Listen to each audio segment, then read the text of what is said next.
साधक रहता था, उसने गुरु को लिखा कि गुरु जी यहाँ तो ऐसा है, रात भर कुत्ते भौंकते, दिन को लोग गालियां देते, ऐसा आप आज्ञा दें तो मेरा नर्मदा किनारे।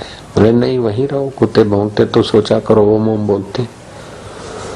अगर उस समय वो सोचता कि ये कैसे हो सकता है, और कुत्ते तो कुत्ते ही भौंकते, ओम ओम कैसे हो सकता है, इतनी मेरे को परेशानी है, अटकल करके दूसरी चिट्ठी लिखता, युक्ति करके, चालाकी करके। तो गुरु बोलते अच्छा बेटा जो तेरी मर्जी। तो बस अपनी मर्जी का अपने अहंकार से भटकते रहते और क्या करते। जरा आ जाओ अनुष्ठान करने के लिए पुष्कर में, आइडिया लगा के दूसरी जगह पहुंच गए, ठीक है भटकते रहो अपने मन के अनुसार। क्या खाक मिला, बहुत अच्छा लगा, ठीक है अहंकार को अच्छा लगने दो। ये बच्चों का खेल नहीं, परमात्मा को पाना कोई गहरे गहरे का काम नहीं है। भले भले यहाँ फिसक जाते हैं, फिर भी थोड़ा बहुत लाभ हो ही जाता है। सामान्य निगुरों की अपेक्षा तो सगुरे ठीक है, सगुरों की अपेक्षा साधक ठीक, साधक की अपेक्षा चलने वाला थोड़ा ठीक है, लेकिन पहुंचने वाला तो पूजनीय है, स्मरणीय है, परम पूजनीय है। जब ईश्वर तक पहुंचे, और जब अहम रहेगा तो ईश्वर तक पहुंच ही नहीं सकता, सीधी बात। व्यक्तिगत विशेषता बनी रही, तुम संयमी हो, ऐसा हो, वैसा हो, वैसा हो, वैसा हो, ईश्वर तक नहीं पहुंच सकता।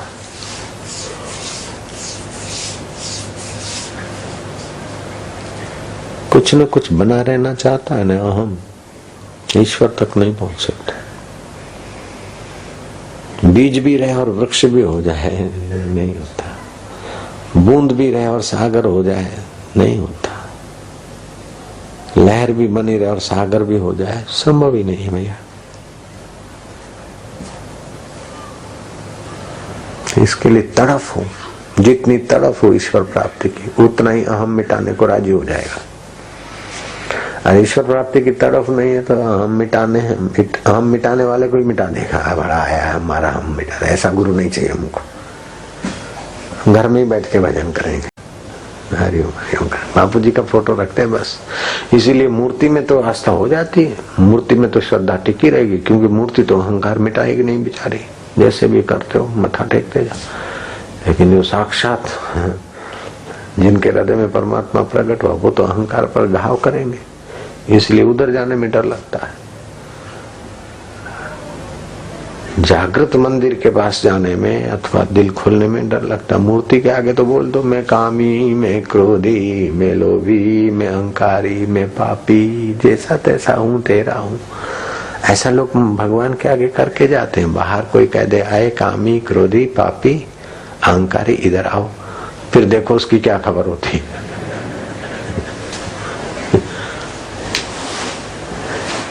मैंने ये गुनाह किए, बश्क गुनाह, माँ पापी, माँ तो ये करके मंदिर से गया और अनजान व्यक्ति ने मिला के है पापी, फिर देख लो मजा। ये अहंकारी, देख लो उसकी मजा। तो मूर्ति के भगवान को तो ठगना, अहंकार जानता है।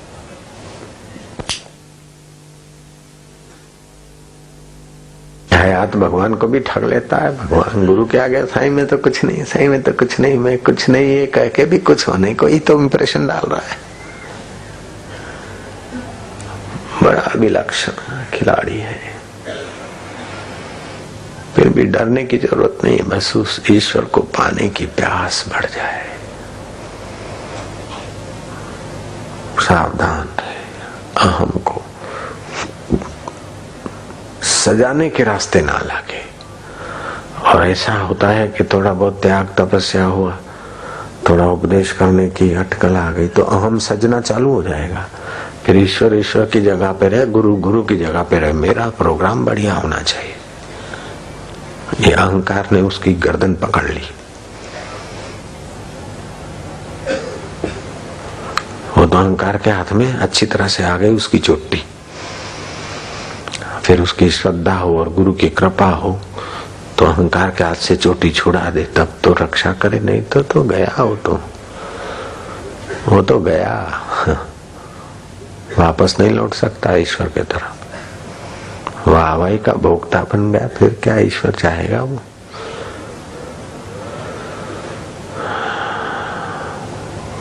सुविधा का भोक्ता बन गया, वाहवाही का भोक्ता बन गया। भोक्ता मौजूद है तो ईश्वर कैसे होगा?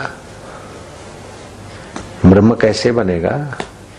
सुविधा का भोक्ता, वाहवाही का भोक्ता है, ईश्वर साक्षात्कार कर ही नहीं सकता।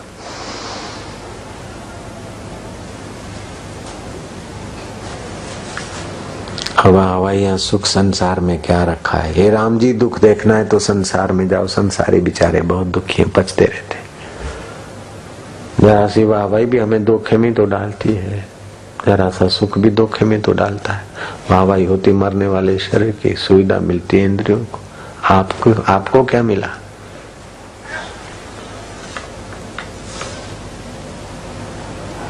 आज के सत्संग की कैसेट बार बार सुनने योग्य है, ऐसा मुझे लगता है।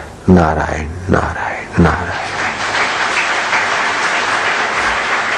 ओम शांति, ओम शांति।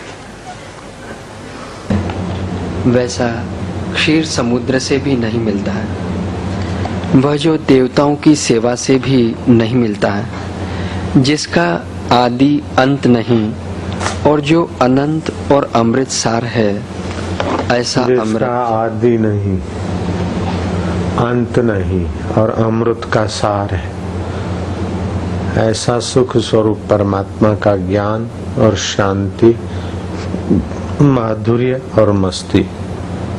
तत्ववेता परमात्मा प्राप्त महापुरुषों से जो सुख मिलता है, शांति मिलती है, ज्ञान मिलता है और आदि अंत जिसका नहीं, उस अनंत का प्रकाश जो मिलता है, वैसा क्षीर सागर के अमृत के पास नहीं, स्वर्ग की अप्सराओं के पास नहीं है, यक्ष गंधर्व और किन्नरों के पास नहीं। वशिष्ठ जी कहते हैं, हे राम जी, मैं 14 लोक में विचरण किया, कहीं सार नहीं। गंधर्व गान करते फिरते हैं, लेकिन जिससे गाया जाता है उस परमात्मा सुख का उनको पता नहीं। उन गंधर्वों को धिक्कार है। यक्ष यक्षिणियों के पीछे, यक्षिणियां यक्षों से सुख ढूंढते फिरते हैं, लेकिन जो सुख स्वरूप है उसका उनको पता नहीं, इसलिए उनको मेरा धिक्कार है। देवता भी विष्टा के कृमि की नाई, जैसे विष्टा का कीड़ा विष्टा में खदबद करता है, ऐसे ही देवता लोग भी स्वर्गीय सुविधाओं में खदबद करते हैं। और मनुष्यों को तो तुम जानते ही हो, मकान बनाऊंगा, अब ये करूंगा, अब वो करूंगा, अब वो करूंगा। न अतल में सुख है, न वितल में सुख है राम जी, न तलातल में सुख है, न भूलोक में सुख है, न भूअरलोक में सुख है, न जनलोक में सुख है, न तपलोक में सुख है, न अधिक जीने में सुख है, न जल्दी मरने में सुख है, न विद्वान होने में सुख है, न मूर्ख होने में सुख है, न निर्धन रहने में सुख है, न धनवान होने में सुख है। हे राम जी, कहीं सच्चा सुख नहीं देखा। त्रिभुवन में 14 लोकों में मैंने विचरण किया और बड़े बड़े संतों से भी विचार विमर्श किया और शास्त्रों का अध्ययन किया, कहीं भी शाश्वत सुख नहीं। 14 लोकों में कहीं सुख नहीं। हाँ, एक जगह पर सुख है, जहाँ संत का मन ठहरता, वो पर ब्रह्म परमात्मा तत्व में सुख है। बाकी मानू ऐसा बन जाऊंगा, ऐसा हो जाऊंगा, योग के द्वारा ये शक्ति पाऊंगा, ऐसा बन जाऊंगा, कहीं सुख नहीं। ऐसे योगी शक्ति दिखाकर दूसरों की वाहवाही थोड़ी देर लिया, लेकिन शक्ति संचय करने में 12 साल गए, दिखाने में 12 घंटे गए और वाहवाही मिली 12 मिनट। साहु मुझे कुछ भी नहीं रहा, क्या रहा। एक योगी था, खूब योग अभ्यास किया, खूब किया और उसे सिद्धि भी हासिल हुई, पानी पे चलने की सिद्धि। और हम बच्चे थे, घर में थे, अखबार में आया कि फलाने योगी कांकरिया, अहमदाबाद में जो कांकरिया है, रायपुर मणिनगर के बीच, शाम को 5 बजे पानी पे चलेंगे। अखबारों में आया था, भीड़ इकट्ठी हुई। योगी पानी पे चलने के लिए समय सर आ गए। बड़ी कड़ी पुलिस की सुविधा व्यवस्था थी और लोगों को पानी पे चल के दिखाने का उद्देश्य था कि मैं भी कुछ हूँ, अब मैं भी कुछ हूँ तो जीवत्व बना रहा। वो चैतन्य सत्ता का उपयोग ठीक से नहीं कर पाया। जो पानी में पैर रखने गया था गिरा, फिर प्रयत्न किया फिर गिरा, नाक कटी, अखबारों ने मजाक उड़ाई, वो भाग गया। फिर कभी कोई योगी कांकरिया के पानी पर चलने के लिए प्रसिद्ध नहीं हुआ। चल भी लिया तो क्या है, मेढक भी तो भागते फिरते हैं, पक्षी भी कहीं पानी पर चल लेते हैं। मैं कुछ बनूं, ये ईश्वर से अलग जो अपना अस्तित्व बनाने की कोशिश है, ईश्वर से अलग होकर अपनी कोई विशेषता प्रकट करने की कोशिश है, यही व्यक्ति का व्यक्तिगत दोष है और समाज का सामाजिक दोष है। बहुत सूक्ष्म बात है मानो, ध्यान से सुनो। ये व्यक्ति का व्यक्तिगत दोष और समाज का सामाजिक दोष है कि अपन कुछ बन जाए, अपन महान बन जाए, फलाने बन जाए, ढींगड़े बन जाए। जब तक कुछ बनोगे तो किसी से तो अलग बनोगे, बनेगा तो बिगड़ेगा और जानेगा तो तरेगा। और वे ही वास्तव में महान हो जाते जो कुछ बनते नहीं, जो है उसी में विश्रांति पा लेते। उनका खाना पीना, उठना बैठना, बोलना चलना, लेना देना सुख स्वरूप हो जाता है। 14 लोकों में वो सुख नहीं, एक जगह पर है जहाँ संत का मन ठहरता है। संत का मन ठहरता है सर्वत्र बसे हुए सच्चिदानंद की ज्ञान धारा में। इतना ही है बस, लेकिन है बड़ा सूक्ष्म, अति सूक्ष्म है। जिनके भाल के भाग्य भले, अस दीपक ता उर ल सके। भरत जी लिखते हैं, जिनके भाल के भाग्य बढ़िया है, उनके हृदय में ये ज्ञान का दिया प्रकाशित होता है। बाकी तो दे दमादम दमादम। एक भूला दूजा भूला, भूला सब संसार, बिन भूलिया एक गोरखा जिसको गुरु का आधार। मौज ही मौज। ज्ञान तो गुरु का है, थोड़ी शांति मिले और अपनी विशेषता मान बैठे, ठूस हो जाएगा।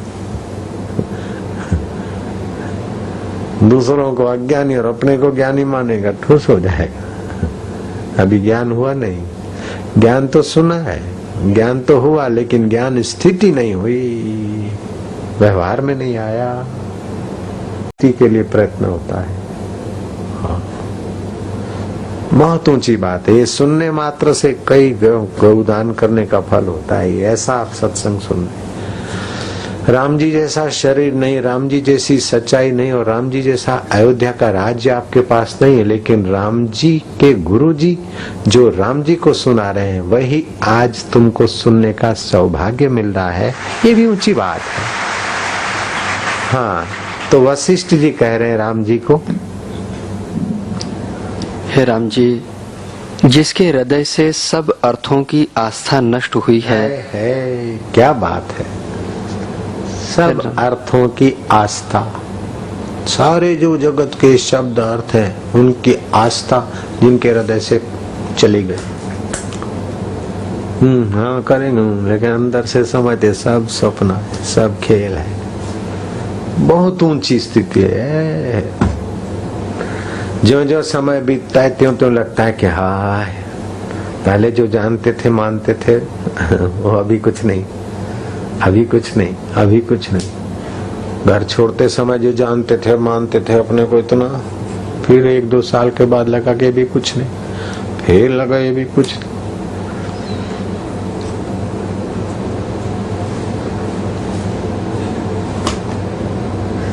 माँ वाणी नहीं उठती, शब्द, सारे शब्द अर्थ रहित हो जाते।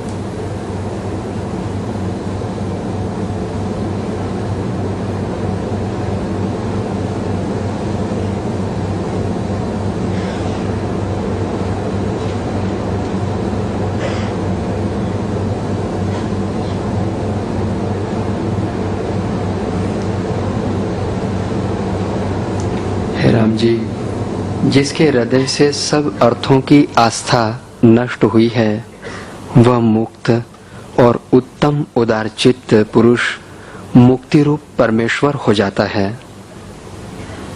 हे राम जी, मैंने चिरकाल पर्यंत अनेक शास्त्र विचारे हैं और उत्तम से उत्तम पुरुषों से चर्चा भी की है, परंतु परस्पर यही निश्चय किया है कि भली प्रकार से वासनाओं का त्याग करें। इससे उत्तम पद पाने योग्य कोई नहीं। जो कुछ देखने योग्य है वह मैंने सब देखा है और दसों दिशाओं में मैं भ्रमा हूँ। कई जन यथार्थदर्शी दृष्टि आए हैं और कितने हेय उपादेय संयुक्त भी देखे, पर सभी यही यत्न करते हैं, इससे भिन्न कुछ नहीं करते। सारे ब्रह्मांड का राज्य करे अथवा अग्नि और जल में प्रवेश करे, पर ऐसे ऐश्वर्य से संपन्न होकर भी आत्मलाभ के बिना शांति प्राप्त नहीं होती। खाली ही गुजरात का नहीं, खाली भारत का नहीं, पूरी पृथ्वी का नहीं, पूरे ब्रह्मांड का राज्य मिल जाए, पूरे ब्रह्मांड का 14 लोक। और आत्म शांति नहीं मिली तो वो भी ठन ठन पाल है। और आत्म शांति मिली तो ब्रह्मांड के राजा का भी बाप का बाप। आत्म शांति वो चीज है। आत्मलाभान परम लाभम न विद्यते। आत्मलाभ से कोई परम लाभ नहीं। आत्मलाभात परम लाभम न विद्यते। आत्मज्ञानात परम ज्ञानम न विद्यते। आत्मसुखात परम सुखम न विद्यते। वैसा आत्मसुख की बड़ी बलिहारी महिमा है।